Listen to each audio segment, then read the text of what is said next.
नमस्कार. अकस्मात मराठी हॉरर चॅनलवर तुमचं स्वागत आहे. आज पुन्हा एकदा मी तुमच्यासाठी एक अद्भुत, अलौकिक आणि रहस्यमय अशी कथा घेऊन आली आहे. पण कथेला सुरुवात करण्याआधी जर तुम्ही या चॅनलवर नवीन असाल तर चॅनलला सबस्क्राईब नक्की करा आणि सोबतच बेल आयकॉनवर देखील क्लिक करा, जेणेकरून तुम्हाला अशाच नवनवीन आणि थरारक कथांचे नोटिफिकेशन्स मिळत राहतील. ही घ्या चावी आणि उद्या सकाळी बरोबर 7 वाजता मी येईल. जर कोणती एकदमच सिरियस केस असली तर लगेच मला फोन करा. चला येतो.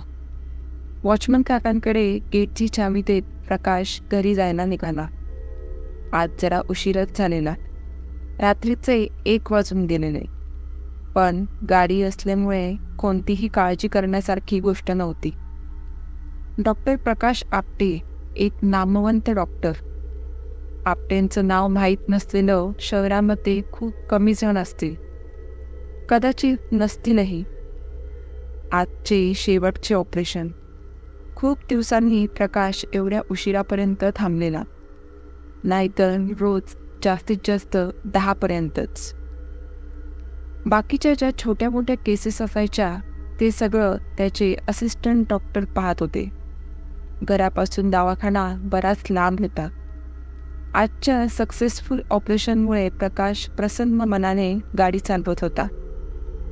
रस्ता तसा कच्चा होता. 1-2 वाहने सोडली तर पूर्ण रस्ता काळोखाच्या छत्रछायेत बुडून गेलेला. आता गाडी कच्चा रस्ता सोडून मुख्य रस्त्याला लागली. इकडे वाहनांची थोडीफार वर्दळ होती, पण जरा कमीच, आणि रस्त्याच्या दोन्ही बाजूला कर्दनकाळ पिशाच्यासारखी वाटणारी झाडे. प्रकाश थोडं पुढे जाताच रस्त्याच्या कडेला थोड्या अंतरावर गाडीच्या हेडलाईटमध्ये काहीतरी हलताना दिसले. जशी गाडी त्याच्या आणखी जवळ गेली तसं त्याला समजलं की कोणीतरी व्यक्ती गाडीकडे बघून लिफ्ट मागत उभी आहे. प्रकाशने एकदा घड्याळाकडे बघितले. रात्रीचे 1:30 वाजलेले. इतक्या रात्री हा माणूस इकडे काय करतोय? कदाचित कोणी मजूर असेल, पण आजूबाजूला कसले बांधकाम किंवा अन्य गोष्टच नाही. प्रकाशने जास्त डोक्यावर ताण न देता गाडी त्याच्या बाजूला नेऊन थांबवली आणि गाडीची काच खाली केली.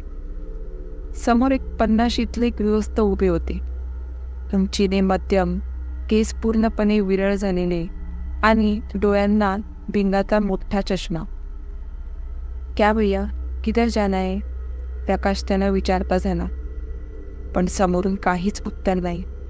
तो एकटक प्रकाशच्या चेहऱ्याकडे बघत बसला.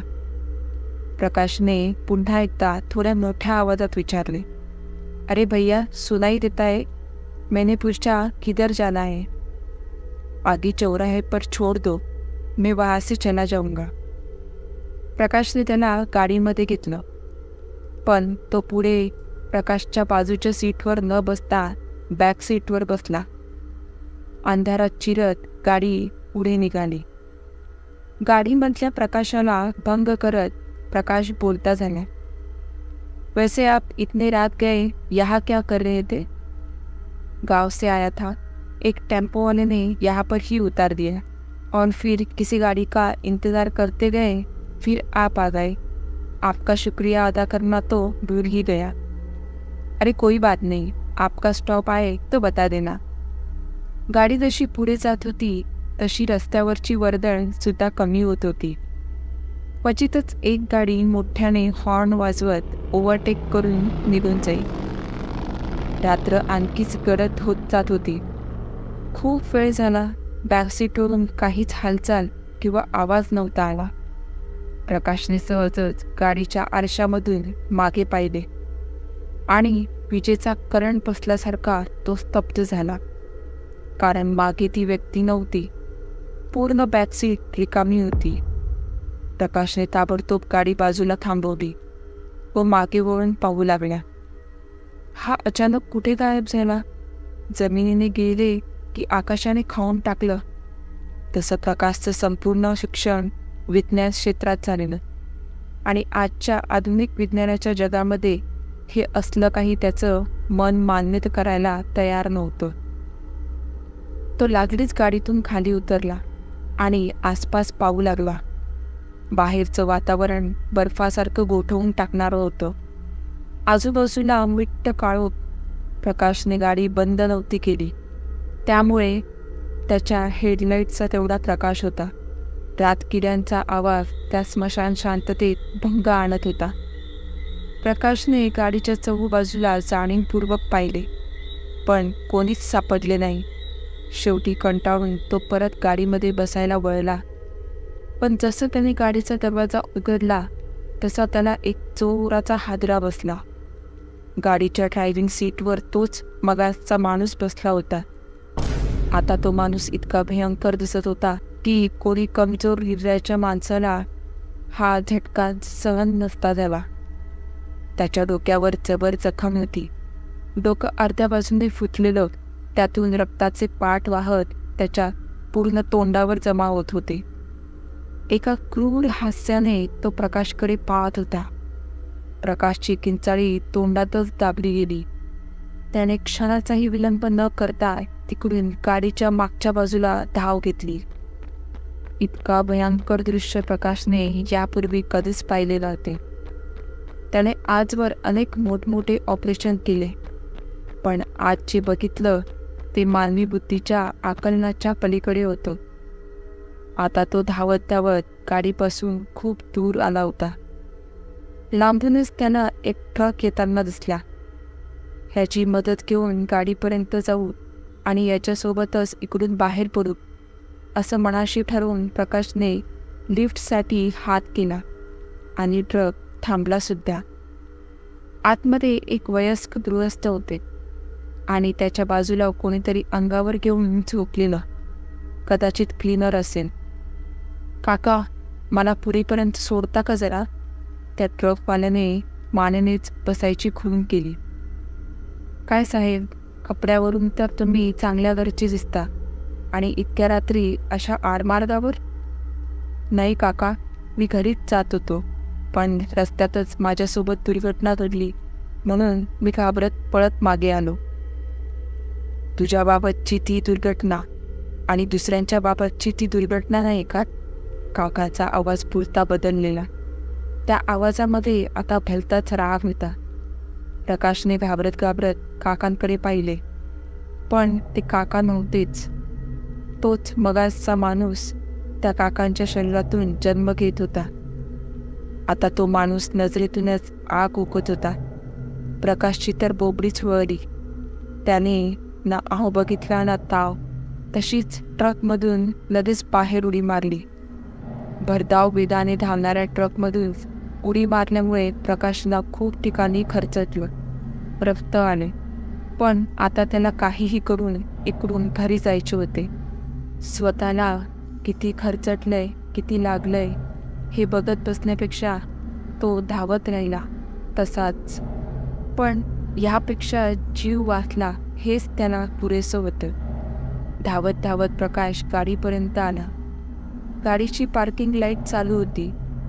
गाडीमध्ये बसून गाडी तातडीने सुरू केली. तेव्हा कुठे जाऊन त्याच्या जीवात जीव आला.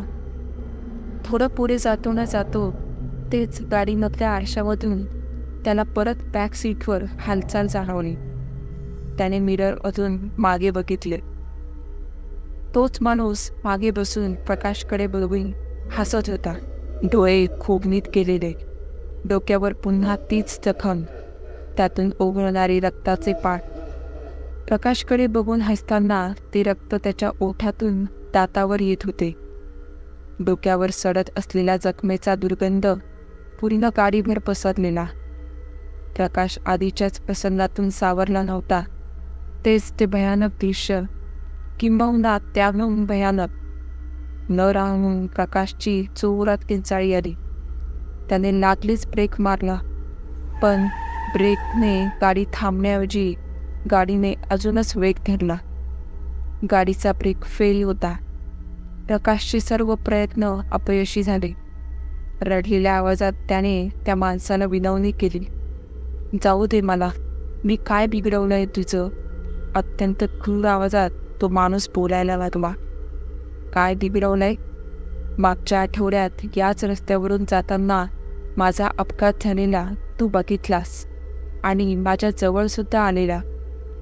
जरी तिकडून मला दवाखान्यात नेलं असतंस तर मी वाचलो असतो.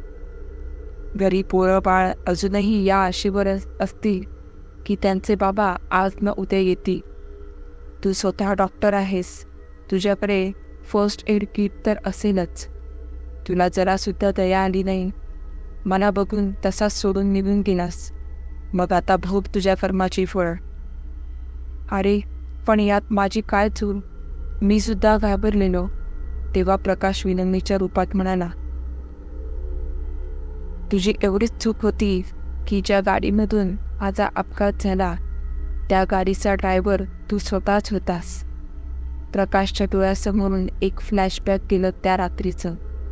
पोलिसांच्या भीतीनेच त्याने त्या माणसाला तसंच मरू दिलं.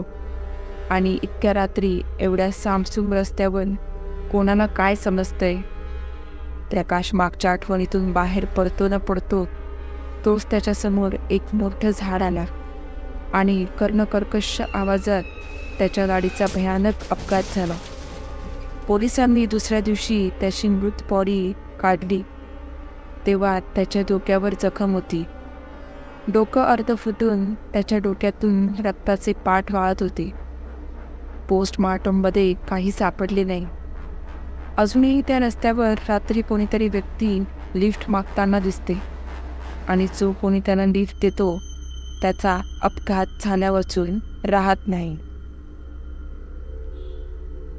तर मित्रांनो, आजची ही कथा तुम्हाला कशी वाटली हे मला कमेंट करून नक्की सांगा. आणि व्हिडिओ आवडला असल्यास चॅनलला लाईक आणि सबस्क्राईब नक्की करा. भेटूया पुढच्याच अशा एका थरारक कथेमध्ये. तोपर्यंत धन्यवाद.